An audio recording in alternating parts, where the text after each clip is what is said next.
Good evening, I'm Klaudia Czerwińska and you're watching World News Tonight live from Warsaw. Is this the end of the political crisis in Ukraine, or is it deepening? If reports by the Financial Times prove true and President Zelensky's MPs do not vote to restore the independence of Ukraine's top anti-corruption bodies next week, the country may further fall into political turmoil and its independence is at stake. More on that in just a moment, but first, tonight's headlines. Prime Minister Keir Starmer suggests creation of a coalition to aid the humanitarian crisis in Gaza. Serbian officials divided on backing EU sanctions on Russia. An internationally renowned festival of contemporary circus and street theater commences in Lublin. Ukraine's top anti-corruption body says it does not expect attempts to derail its agency's work to end, despite the fact that Zelenskyy has made a U-turn over the controversial law initially dismantling its independence. The Financial Times reported that Zelenskyy's MPs could potentially refuse to restore the independence of Ukraine's anti-corruption agencies in a vote scheduled for next week. Our correspondent Oz Kataji is in Kyiv and has been following the events. Good evening, Oz. So what are the chances of the crisis deepening as of now? Well, this is a report that has appeared in the Financial Times suggesting as many as 70 of the MPs of the Servant of the People party, that's Zelenskyy's party, the ruling party, are willing to vote against this bill. This bill basically is a U-turn on the bill passed this week in Parliament, again, by Zelenskyy's party, which basically made the country's two leading anti-corruption authorities subordinate to Ukraine's politically appointed prosecutor general. This bill, scheduled for a vote on July 31st, that's Thursday, is set to U-turn on that and restore the independence of these bodies. Now, according to this report in the Financial Times, these 70 MPs are worried that these anti-corruption bodies may turn around and prosecute them and investigate them. So a bit of a murky situation there. The country, the director of NABU, that is the National Anti-Corruption Bureau of Ukraine, one of the bodies that was involved, was stripped of its powers basically by this bill. He has spoken to the press. Let's take a listen to what he had to say on those latest developments from the government. We found ourselves in the middle of a crossfire between all groups with vested interests. The parliamentary vote demonstrated it very clearly. Everyone, the pro-government faction, the former ruling party and the opposition, all united around the idea of ruining our independence. This was a shock for me, how much demand had been built up to destroy us. I do not want to judge what the president has or has not done. What has been done, has been done. What we need to know is to correct the error and move forward. Who counseled him to make this error and what was behind it? I think that is less important than correcting the error. Admitting and correcting it, that is what matters. I believe the president has understood it, admitted it. I know work is being done to reverse the previous law. So the big question is whether or not this bill is going to pass in Parliament next week. Now, it's understood that even if all of these 70 MPs do decide to vote against it, the government would still have enough votes for it to pass through the Verkhovna Rada, that's Ukraine's parliament. So we are expecting this vote to pass, this bill to go through, and as the director of the National Anti-Corruption Bureau says, to correct this error as he sees it. So it looks like, for now, the government has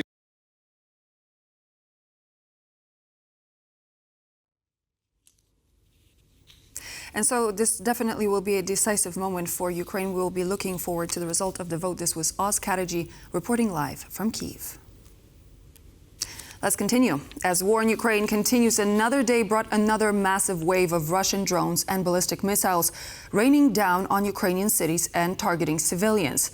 In retaliation, Ukraine's forces responded in kind by hitting a major Russian factory producing radios for aircrafts. Meanwhile, Russia is closing in on the eastern city of Pokrovsk. Yeremi Holodnyuk has more updates on the situation in Ukraine.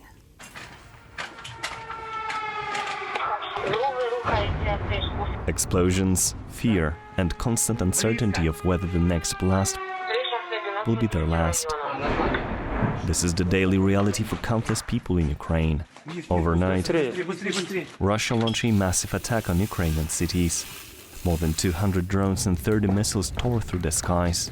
As so often before, civilians bore the brunt of the assault. It is up to guys like Ilya to shut down the drones, but Russians make sure this task is not easy. They're being upgraded. They fly higher now. We need to upgrade our weapons too. But changing weapons isn't up to us. Whatever we're given, we'll train on it, we'll learn, we'll work. We can handle anything. We're Ukrainians.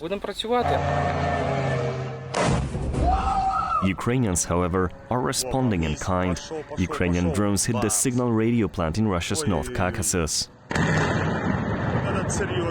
The facility, located roughly 500 kilometers from the Ukrainian-controlled territories, is a major producer of electronic warfare systems for Russia's military aircraft. President Zelenskyy stated that the strike was a direct response to Russia's overnight attacks. Russia's own war is now hitting them back with real consequences. The precision of our drones, the daily nature of Ukraine's responses are some of the arguments that will surely bring peace closer. On the front lines, concern is mounting for the town of Pokrovsk, which may soon share the fate of Bakhmut or Avdiivka, cities that have been captured by Russian forces. Russians are now on the outskirts of the city, with reports indicating that some divisionary groups have already entered the town. Pokrovsk is actually unable to come in and to evacuate people and to deliver anything. Like, what would you like to deliver to the city that is under constant attack? Pokrovsk holds for now, but with Russians moving forward every day, some say that the situation on the front line has never been this bad. For TVP World, I'm Jeremy Hołodniuk. The humanitarian crisis in Gaza is taking center stage not only in the headlines but also among a number of European leaders.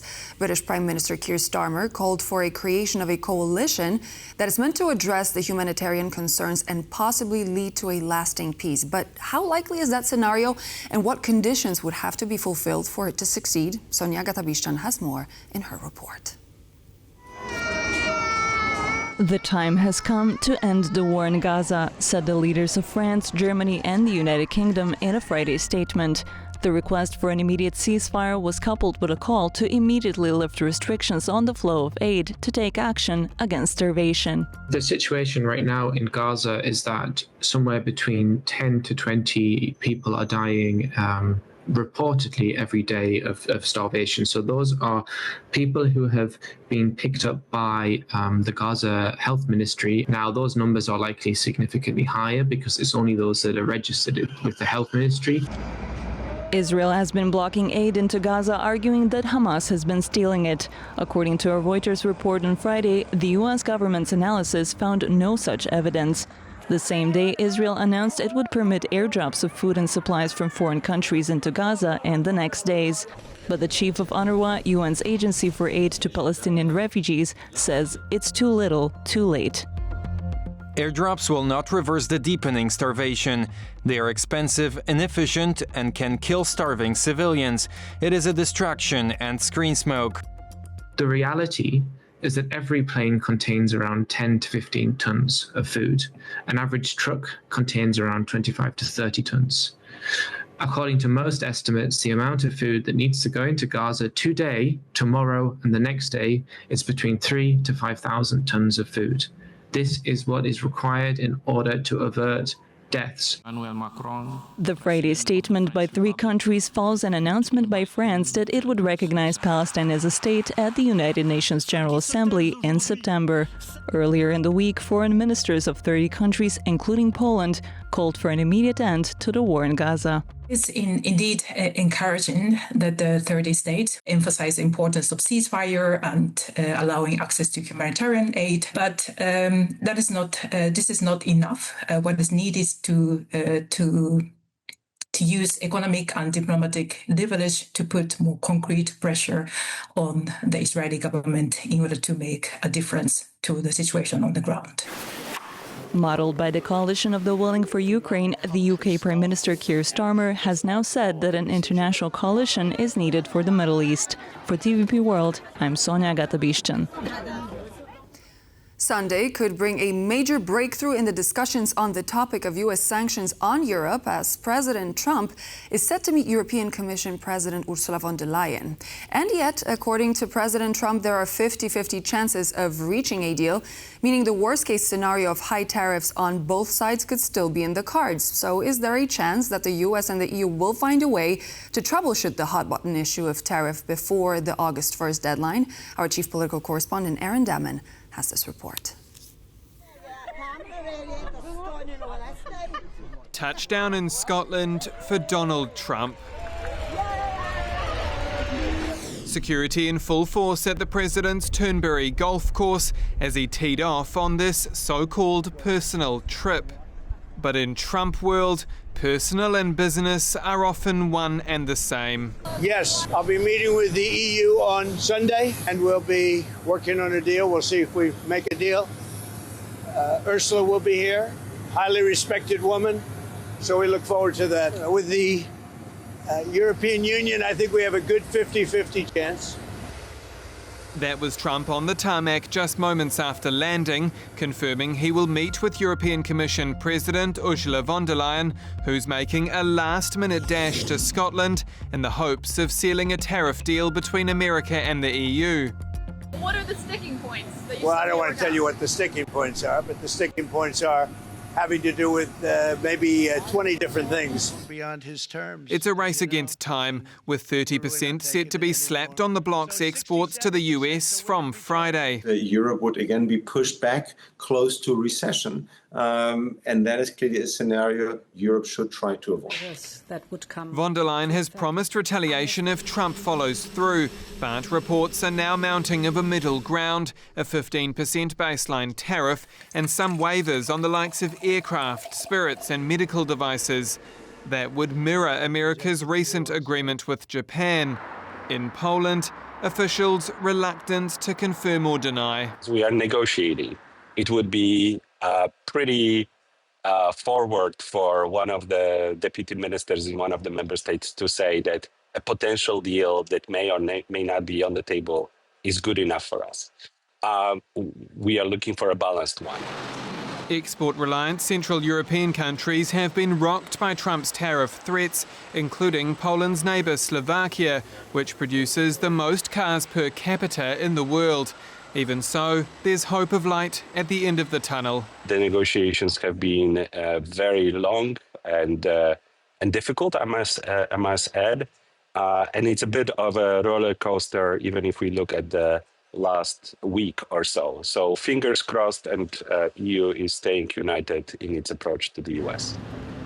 Trump's 4-day visit will also include a sit-down with British Prime Minister Keir Starmer and Scottish First Minister John Swinney. On top of that, a lot of golf.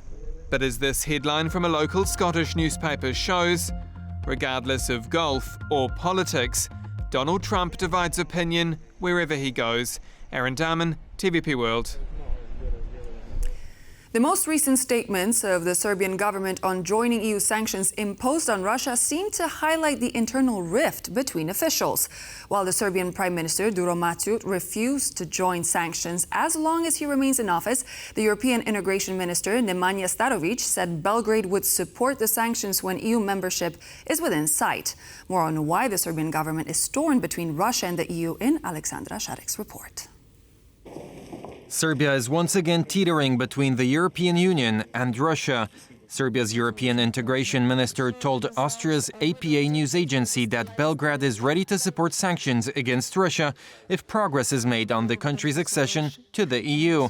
But at the same time, Prime Minister Đuro Matić announced that Serbia will not join the sanctions imposed on Russia as long as he remains in office. We need to remember that actually this is the essence of Serbia's foreign policy today. It is both to send positive signals and to have the ability to reject expectations from partners whenever they are considered to be inconvenient. Prime Minister Matsud took office in April this year after his predecessor Milos Vučević resigned amid a wave of anti-government protests which have been ongoing since November. Belgrade has been a candidate country to the EU for 13 years now, with little perspective or willingness from the Serbian government on becoming closer to the organization, experts say. The problem is that it is not close and not viable, not because of Brussels, but because of the lack of any tangible advancement and the de facto lack of willingness to join the European Union by the current Serbian authorities. According to Freedom House, an organization tracking fundamental freedoms and rights worldwide, Serbia is listed as partially free, with its freedom score steadily eroding in recent years.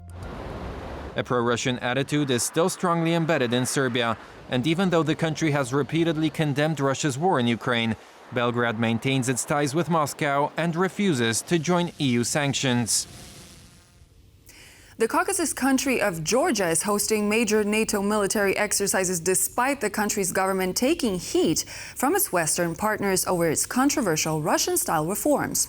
Poland, Germany and Romania are only some of the 10 major NATO countries taking part in the drills, dubbed Agile Spirit 2025. The maneuvers brought together some 2,000 soldiers, with Ukrainian troops attending as special guests and advisors. Kazimierz Łysiak reports.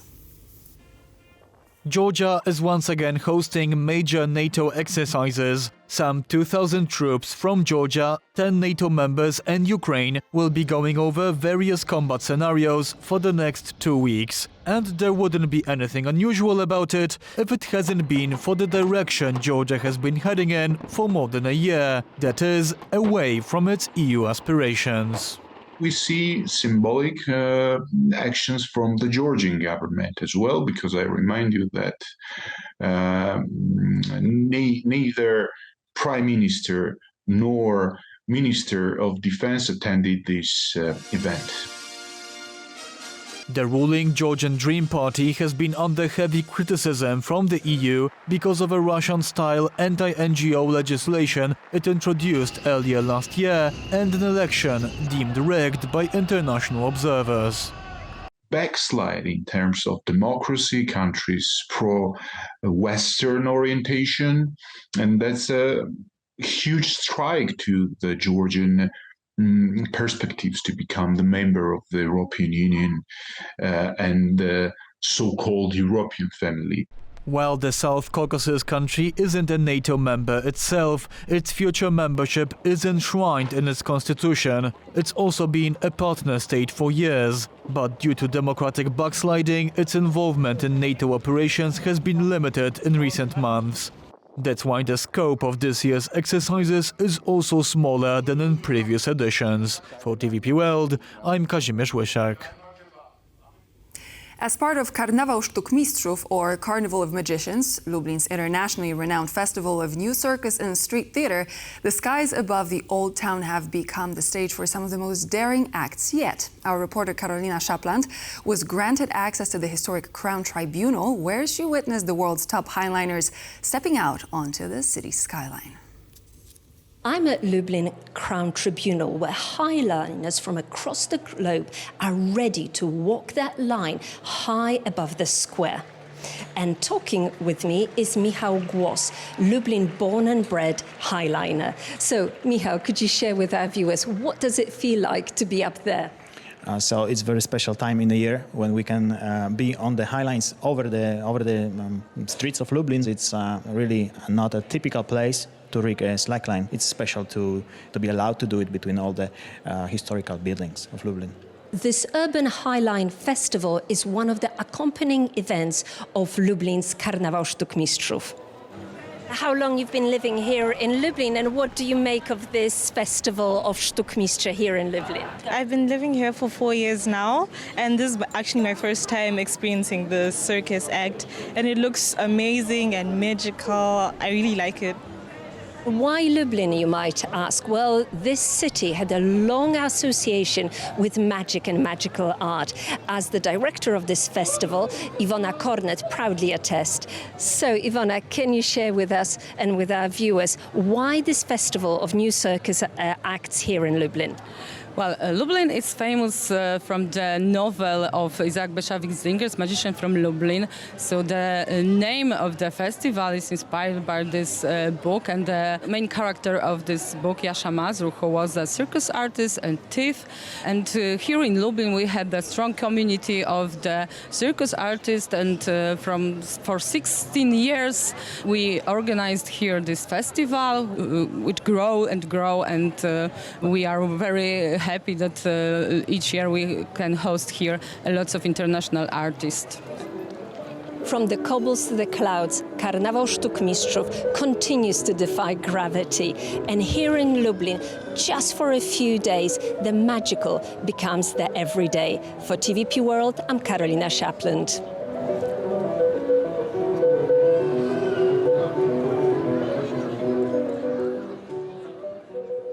Only days after condemning the, I quote, unspeakable and indefensible humanitarian conditions in Gaza, UK Prime Minister Keir Starmer has called for the creation of a coalition of the willing in the Middle East. But what will happen to Ukraine once the focus is moved from Ukraine to Palestine? And is the plan to help people starving in Gaza going to lead to a lasting solution? Those will be some of the questions for my guest, Roland Freudenstein, co-founder at the Brussels Freedom Hub. Good evening, and thank you for joining me on the program.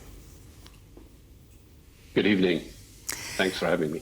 Pleasure as always. According to the latest updates by the Hamas-run health ministry in Gaza, we know of new 5 deaths recorded as a result of malnutrition in the last 24 hours. This brings a total to 127 since the war began. We heard that British Prime Minister Keir Starmer called for the creation of a coalition for the Middle East, surely a very important goal when it comes to reaching a just solution for Palestinians.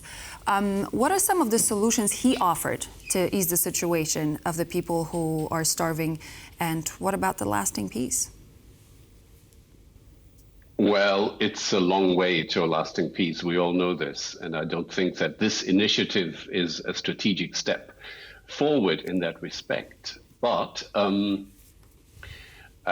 Keir Starmer and also Emmanuel Macron and Friedrich Merz are certainly trying to increase political pressure on the Israeli government to let in more humanitarian aid, more food, more medicines into Gaza.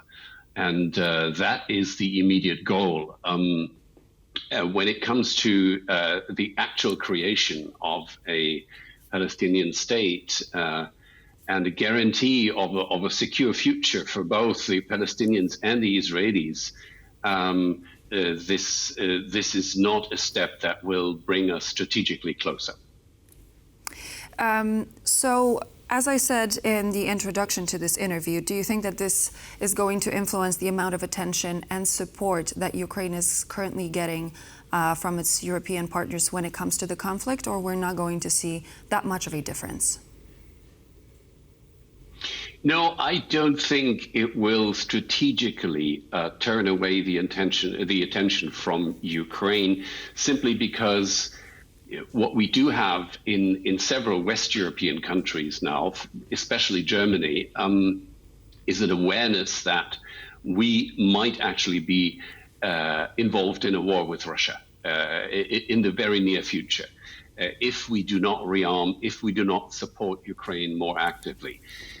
That is incomparable in its urgency and its relevance for Europeans compared to the situation in Gaza, which is a humanitarian disaster, but it's not an existential threat to Europe.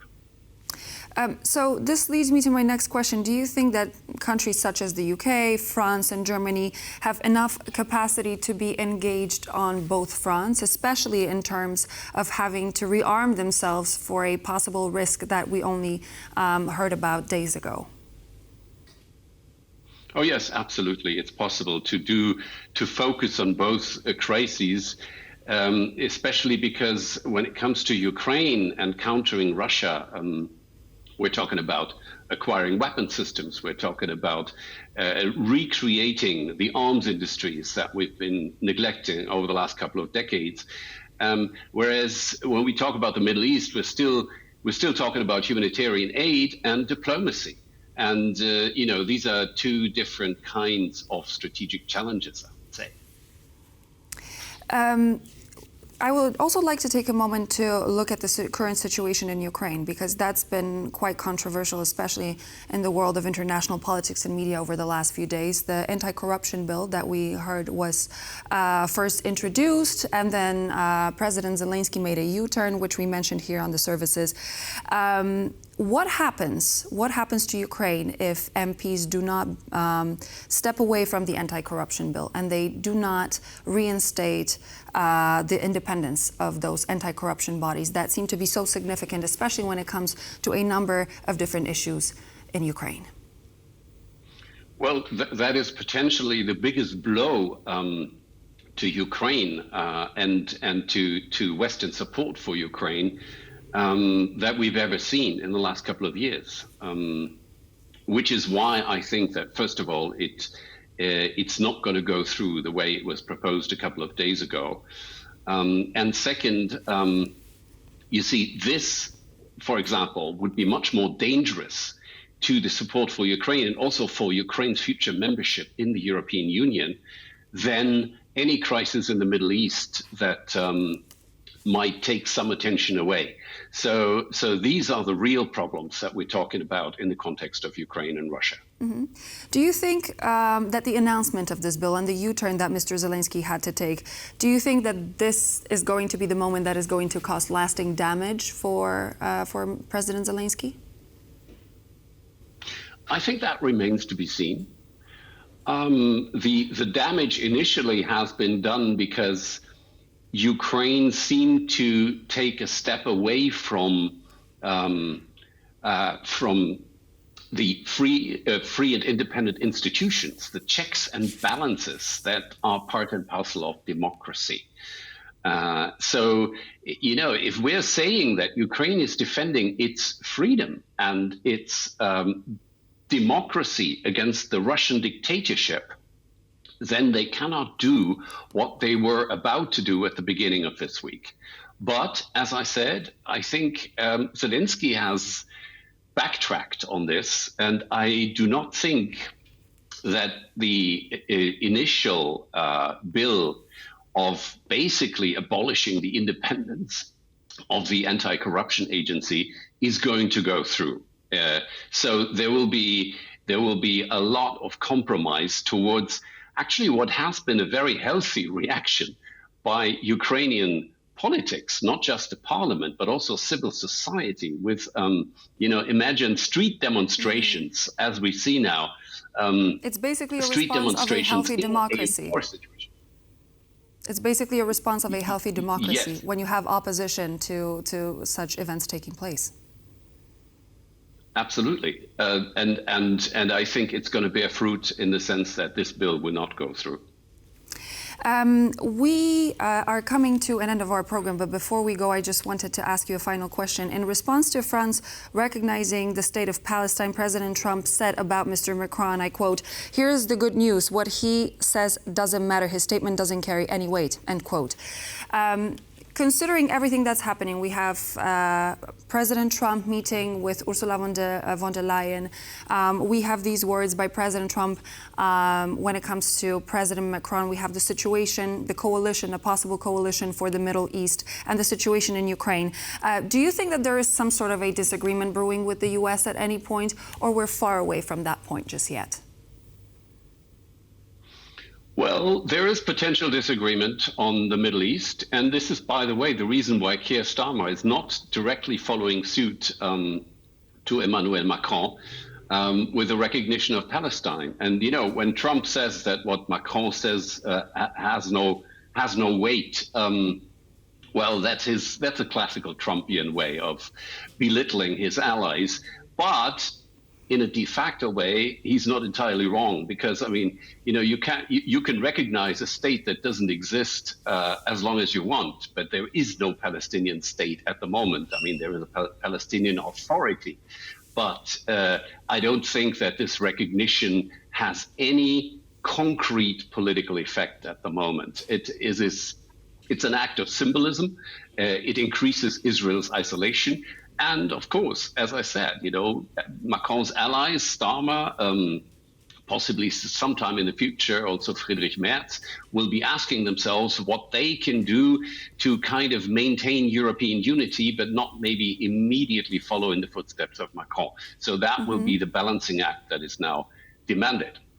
And we're yet to see if the coalition, the Middle East coalition, is going to take root. That's yet to be seen. Roland Freudenstein, co-founder at the Brussels Freedom Hub, was my guest. Thank you so much for joining. Thank you. And so this would be all for now here on World News Tonight. I'm Klaudia Czerwińska. Thank you so much for joining me here. And I do hope to see you back here on TVP World for more news and features.